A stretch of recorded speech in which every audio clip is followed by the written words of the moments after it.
People, it's your man Fozzy doing a review about the last game we had, that terrible game against West Ham United, which ended up 3-2 to West Ham. So let's talk about this, people. Let's do this. Let's do this.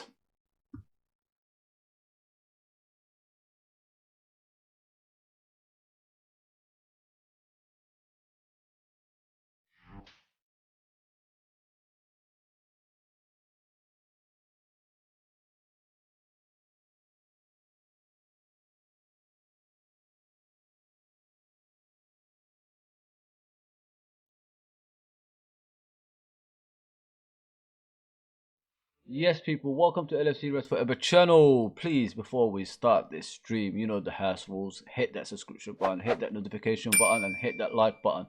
Lots to talk about, lots to talk about. Obviously, everybody knows we lost to West Ham last night. Well deserved, West Ham. Well deserved. They've won their game, and we can't really complain about that either, because we didn't show up, and it's been a reoccurrence of the season so far from what I've seen of Liverpool. Sometimes, people, you got to be truthful to yourself. You can't lie to yourself. You can't jump on the bandwagon with other fans who think positivity is the way of playing football, and you know what they say, get behind the team. Even if they're doing bad, you still got to give them more. No, people, we pay our hard-earned money to criticize as well, because if you look at from game one to last game we had against West Ham, it's been not convincing enough for me to say Liverpool are back on form, and they're here to compete for a title, etc, etc, etc. We've got a problem, people, and we got to face the problem. Otherwise, we're going to end up like Arsenal and Man United. You know what I mean? A mid-table team at best. And look at them now. They're about 2 points behind us, and they don't even have to kick a ball. It's embarrassing. West Ham went above Liverpool, people, in the Premier League. How is that acceptable in any kind of way of football?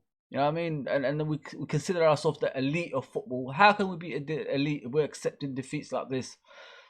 So you got to look at the season so far. So we're going to do a review, obviously, on here, and I'm just looking at the season so far, people. I don't think it's been a good season, in my opinion. I think the only game I could convince myself that we played really well was Watford, but Watford was struggling at the time, and they got a new manager in, Claudio Ranieri. So it doesn't really mean a lot to me, that game, you know what I mean? And they sacked their manager just before and got a new manager in. So it's going to take them time to, bed in and understand how the new manager's ways is. So I'm not even basing that. It's just that game. We had one good game in the whole season. Then you look at the other games after that, like what was it, Leeds, Burnley, etc. It wasn't even that good.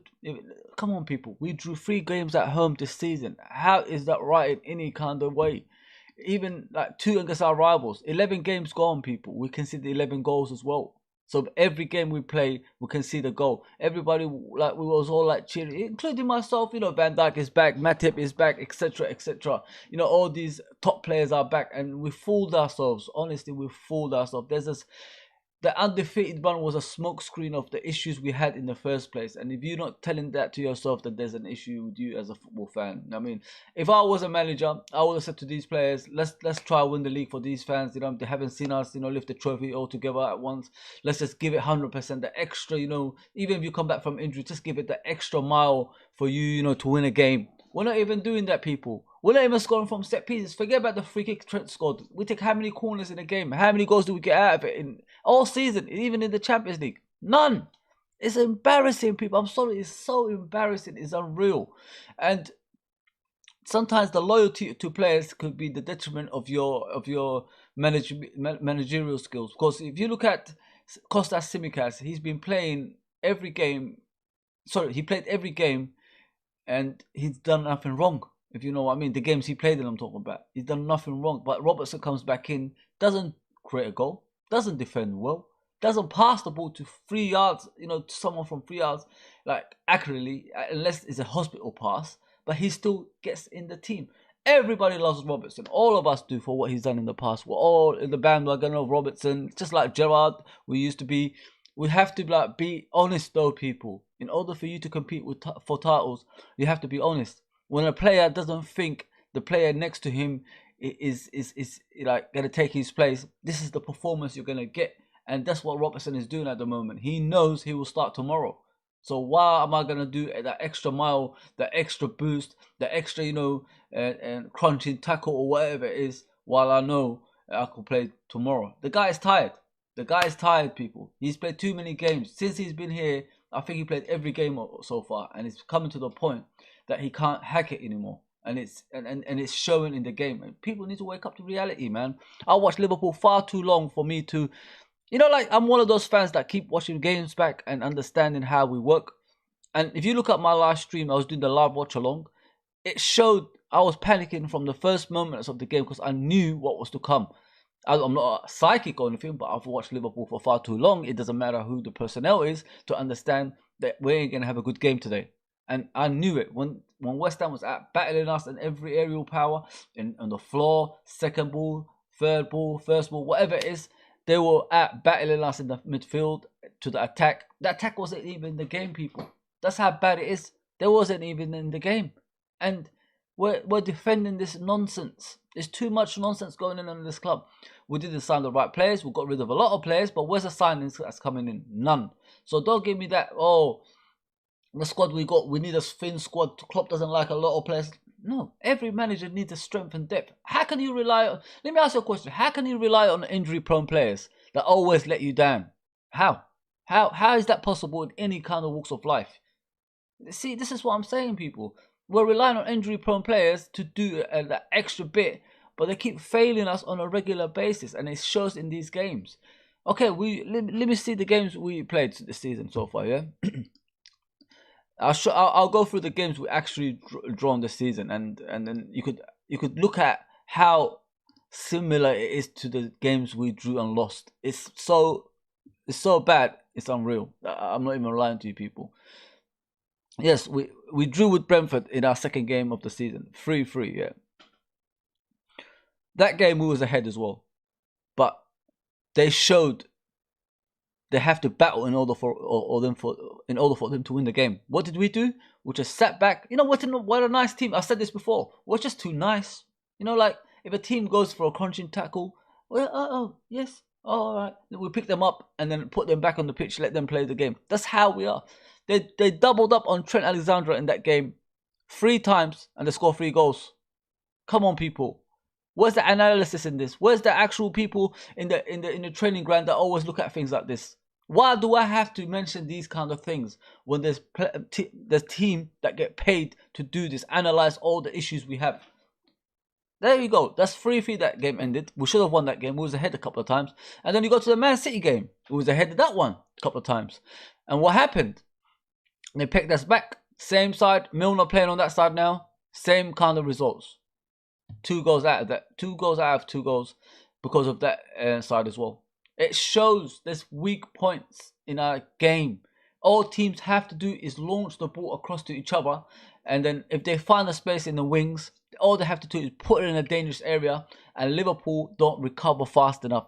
Fabinho, I'm sorry, yesterday was awful. Let's just be honest. Fabinho was one of the worst players on the pitch yesterday. He was just far too slow. His recovery is the most horrendous recovery I've ever seen in midfielder as well. Yes, and many people can say, I even said it, he's probably the best DM in the world at times. But he doesn't recover well, people. This is where the management comes in. Managers are unpaid psychologists. They don't get paid in that kind of thing. But mentally, they get into players' minds. This is what I'm trying to say, people. And this is where you're supposed to get into, Fabinho. Why, whenever players get past you, you don't bring them down or run back as quick as you can because they're going to be slowing that at some point so you can recover the ball. He doesn't do that. He just runs like this with his head. Like I see it every single time. I've been watching Liverpool for far too long not to see that. And nobody pulls them up on it. I'm going to talk about a lot of stuff, mate. Like, I'm not here to muck about. So that game ended up 2-2. Well deserved. And then you go to the Champions League. 2-0 up. Atletico Madrid come back. 2-2. Same kind of thing. Can't defend. Can't bring players down when they're dribbling past you. And then Keita does some madness in a corner next when they're taking a corner. Lamar gets past him with ease. And then the second goal, João Felix gets past him with ease. Same kind of side, right hand side. It's the same stuff that's happening. I'm not blaming Trent because Trent is a good right back. But the thing is, he's not a good defensive right back. Yes, he's got his own qualities if he can defend. But the thing is, He's got two people on that side that don't defend for him as well. If you look at the left side, a lot of players defend for Robertson. So he's got Van Dijk on that side, he's got Mane on that side, and he's got I don't know. Sometimes it's Keita or Henderson. I don't know, Thiago. So let's just say Thiago. So they defend well together as a team on that side. On the right hand side, Trent has got like double up sometimes. That he gets two players against him, and that's how is that possible? He's not superhuman. He's not gonna be one of those defenders that could go like he's Flash or something like that. I mean, so you need help. This is where the management comes in. Like I said, unpaid psychologists. That's what they are. They need to get into mind of the players. If Salah is scoring goals, he needs to defend as well. Where's the defensive side? If Mane is doing that side, what aren't you doing on that side? You know what I mean? That's why you're on the wing. So it's bad. So that game ended up 3-2. Luckily, we won that game. So I'm going to forget about the Man United game. Listen, the Man United game, we won 5-0. We won 5-0. I'm not here to dish that game. It's well deserved we won the game. We wasn't even playing that good. A lot of people were saying Liverpool weren't even that good. And it's 100% correct. So I was doing a live watch along, and I agree. We was like above average in that game. That's how good we was. And we beat them 5-0. But it wasn't convincing like 5-0, like you deserve 5-0. Yeah, so this is what I keep coming back to. So the Brighton game. This is the one that gets in my nerves, people. And I had a lot of argument with Liverpool fans about it as well. I was at that game. I was in the main stand, and I saw the goals that go in. It was so easy, it was unreal. And then what I hear from Liverpool fans, oh, but Brighton's a good team. So if Brighton is a good team, are they challenging for the title? No. So why are we giving them that props and they are this outstanding team if we just bow down to teams like that? What's the point us challenging for a title? What is the actual point us challenging for a title if we're going to say Brighton is a good team and this is a good team, West Ham is a good team? So what is the point? Like, are we challengers or are we one of those that make up the numbers to go to Champions League football? Or what are we, man? You need to ask yourself that question. We was 2-0 up in this game, people, and then they pegged us back with 2-2. Do you think I drive from London all the way to Liverpool to see things like that? I mean, think about it, people. Come on. This is just a reoccurrence of the same nonsense. Where's the analysis to this? What do they do in the training ground to show the players this is happening on a regular basis and you have to stop this nonsense? Where is this? Like, who gets paid for this nonsense? It doesn't look like they're doing the job, so we've got to pull them up on it. They're not even fighting for us anymore. That's what I'm trying to say, people.